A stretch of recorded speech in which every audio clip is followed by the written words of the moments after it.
Se eu pudesse voltar no tempo e conversar com a Maria que estava estudando para passar para o Enem, eu falaria: você não precisa sofrer tanto para passar.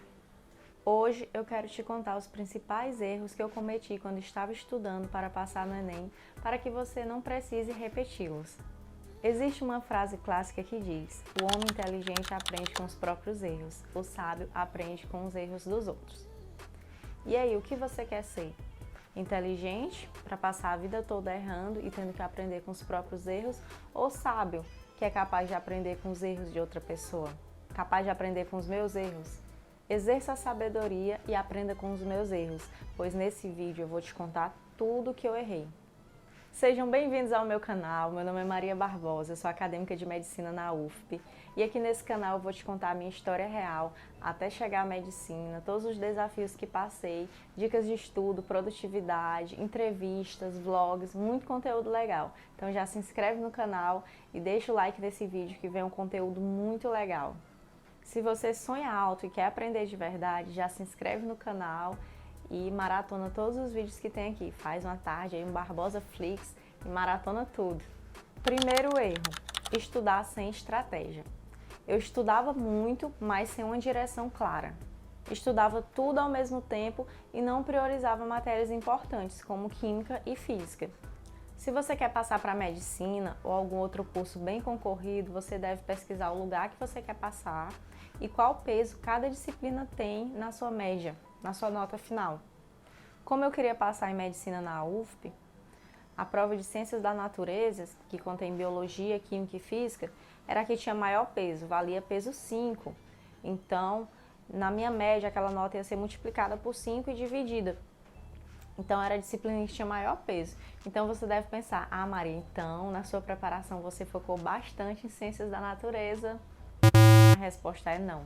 Esse foi um dos meus erros, porque eu estudava mais do que eu gostava, as disciplinas do ensino médio que eu gostava, e não dava tanta importância para aquelas que eu não gostava, que eu tinha mais dificuldade, como química e física. E esse foi um dos erros que eu cometi, e eu estou contando para que você não cometa esse erro.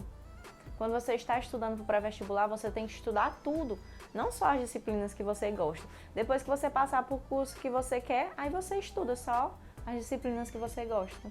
Ou não, porque no curso também vai ter disciplinas de várias áreas do conhecimento e você sempre vai ter a tendência de gostar mais de uma ou outra. Então a vida toda vai ser assim, vai ter coisas que a gente gosta e que não gosta, mas é necessário estudar tudo, até você se tornar o super especialista daquela área que você gosta. Eu confundia quantidade de horas com qualidade de estudo. Eu sempre estava estudando, seja dentro de um ônibus, na parada de ônibus, em casa, tarde da noite, quando eu chegava da igreja. Mas não era um estudo ativo, não era um estudo com qualidade. Era um estudo que apenas me acrescentava horas, eu estava enganando a mim mesma, somando horas de estudo, mas não era um estudo que eu conseguia tirar muito proveito. O melhor estudo é o estudo com atenção plena, um estudo produtivo, um estudo que rende, que força o seu cérebro a trabalhar. Não é só contar horas a mais e você se enganar achando que estava estudando.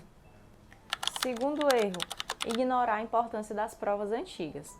A prova do Enem tem um padrão e eu perdi muito tempo sem saber disso.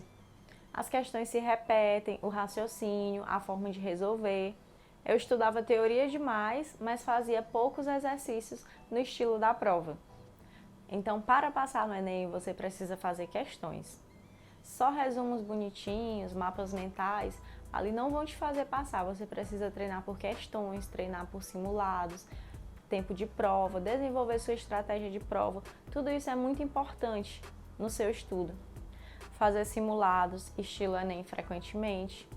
Treinar mesmo ali o tempo de prova. A prova mesmo impressa na prova de papel, você escrevendo ali com a caneta preta, marcando, como se você estivesse realmente no dia da prova. Lembro que na época do pré-vestibular, eu também perdi muito tempo com aquelas revisões, aqueles aulões de finais de semana, que eu ia e ficava ali só sentada, assistindo o professor resolvendo as questões, mostrando a estratégia dele, mas muitas das vezes não tinha como fazer aquelas questões antes. E o interessante é você fazer as questões e depois você ver o professor resolvendo as questões. Porque você simplesmente se sentar ali na plateia e passar horas e horas vendo os professores responderem questões, não vai ser um estudo ativo, não vai ser muito produtivo para você. Só que eu não sabia disso e eu perdi muito tempo nesses aulões.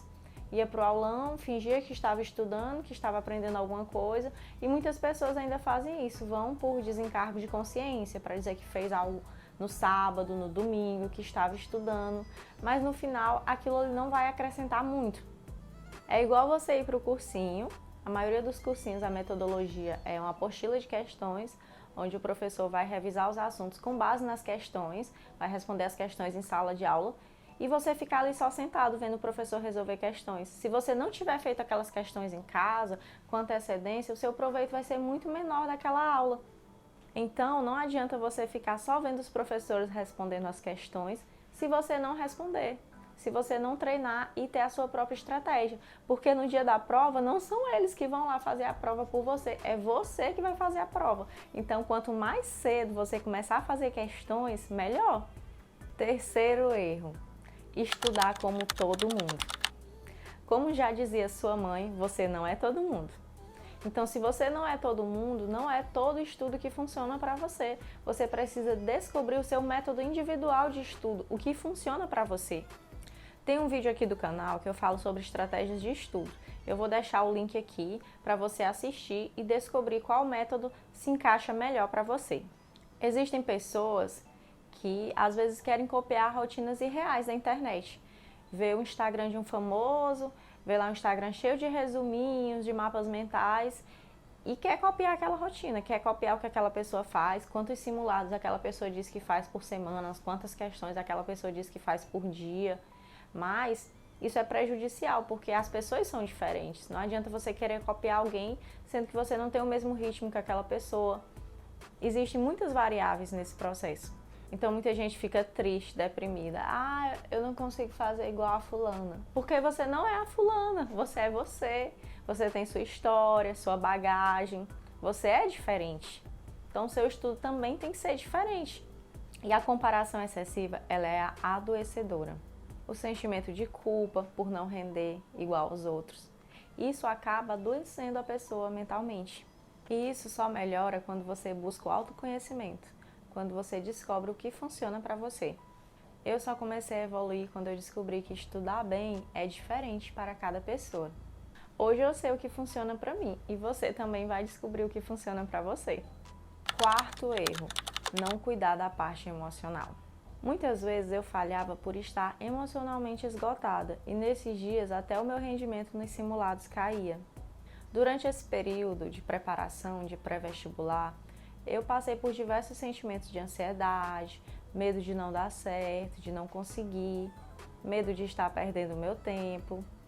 E além disso, tem muitas pessoas que ainda sofrem com a pressão familiar e social nesse contexto. Graças a Deus, a minha família não me pressionava por isso. Qualquer curso que eu passasse, minha mãe estaria super feliz, meu pai também. Mas eu sei que existem pessoas que sofrem essa pressão familiar, que os pais ameaçam mesmo. Ah, se você não passar, eu não vou pagar seu pré-vestibular mais um ano, eu não vou mais sustentar você. E imagina o quanto isso deve ser difícil para quem está enfrentando essa fase tão difícil que se chama pré-vestibular e ainda sofrer com a pressão familiar. E também tem a pressão social, a pressão dos amigos, dos colegas, das pessoas externas que ficam cobrando. Ah, mas você ainda não passou? Você ainda está no pré-vestibular? Eu também já vi pessoas falando: eu não quero mais dar trabalho para os meus pais, eu quero minha independência financeira, eu tenho que passar esse ano porque eu não aguento mais passar um ano de cursinho. Então existem diversas formas de pressões, até mesmo a pressão interna, que às vezes pode ser uma das piores, porque ninguém está te cobrando, mas a própria pessoa se cobra muito. Então, existem muitas questões envolvidas e cada caso é diferente. No meu caso, eu já trabalhava, então um ano a mais, um ano a menos. A pressão que eu sofri era a pressão interna, porque eu me cobrava muito. Agora, a pressão social eu ainda enfrentava por parte de algumas pessoas mais próximas que sabiam do meu sonho. Porque quando eu estava estudando para passar para medicina, eu não saí por aí contando para todo mundo. Eu fui bem discreta e somente pessoas bem próximas a mim tinham conhecimento desse sonho. E essas pessoas, inconscientemente, terminavam que cobrando. perguntando: e aí, você ainda não passou? Mais um ano? Vai fazer outro curso? Por que você não faz odontologia? Por que você não foi para aquele curso que você passou? Eu não contava para todo mundo. Então, quando eu passei, tinha gente que nem sabia que esse era o meu sonho. Eu fui bem discreta nesse quesito. Eu guardei aquilo para mim. Porque você tem que entender que quanto mais exposta, mais críticas e opiniões diferentes você vai receber. Então, se você não sabe lidar bem com isso, é melhor você ser mais discreto em relação aos seus sonhos. Porque se as pessoas souberem, elas vão interferir, elas vão falar, elas vão dar opinião e você vai precisar lidar com isso. Mas as poucas pessoas que sabiam ainda me cobravam, ainda falavam: eita, mas você ainda não passou, mais um ano, não deu certo, por que você não faz outro curso? Você é nova, está desperdiçando a sua juventude toda aí só nos livros, estudando. Vocês acreditam que até isso eu escutei? Era horrível. Graças a Deus já venci essa fase. E se tem alguém próximo a você que está estudando para o vestibular, não cobre, não lance essas palavras, não seja essa pessoa chata na vida de alguém. Vai chegando outubro, novembro, os nervos ficam à flor da pele, a ansiedade aumenta ainda mais. Lembro que na minha época, a primeira vez que eu fui em uma psicóloga foi nas vésperas do Enem.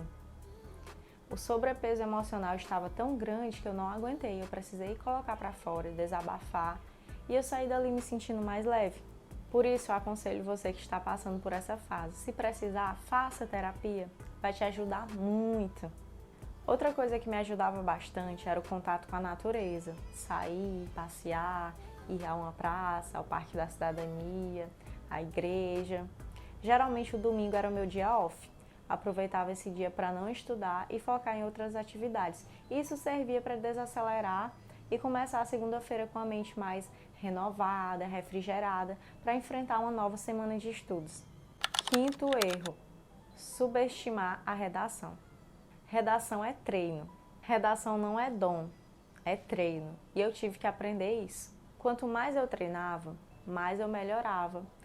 Já tinha modelos de redações prontos na minha cabeça, frases, repertório sociocultural para encaixar em qualquer redação, independente do tema. No ano que eu passei, minha nota na redação foi menor do que a nota do ano anterior, porque no ano anterior eu havia treinado mais, tinha tirado uma nota muito boa e no ano seguinte eu fiquei mais relaxada. Pensei, eu já sei como funciona e tudo, e diminuí até a quantidade de redações. Resultado: minha nota de redação caiu 20 pontos. Então, não subestime o treino. Mesmo que você já saiba, que você tenha tirado uma nota boa, se você vai fazer o Enem no ano seguinte, se você ainda não conseguiu passar para o curso que você queria, continue treinando redação. Não cometa o erro que eu cometi, de treinar pouco, de achar que já sabe. Corrija com frequência suas redações e veja no que você precisa melhorar. Sexto erro: achar que a reprovação é um fracasso. Existe uma frase que diz: o que não te mata, te fortalece. Esse é um dos pontos mais fortes. As reprovações não podem te parar se você tem um sonho e você deseja lutar por ele até o fim. É normal ter a sensação de atraso, de pensar que já deveria ter passado, o sentimento de vergonha por ainda estar preso naquela fase. E se você fosse comparar, olhar para os outros que já passaram, você vai se sentir pior ainda.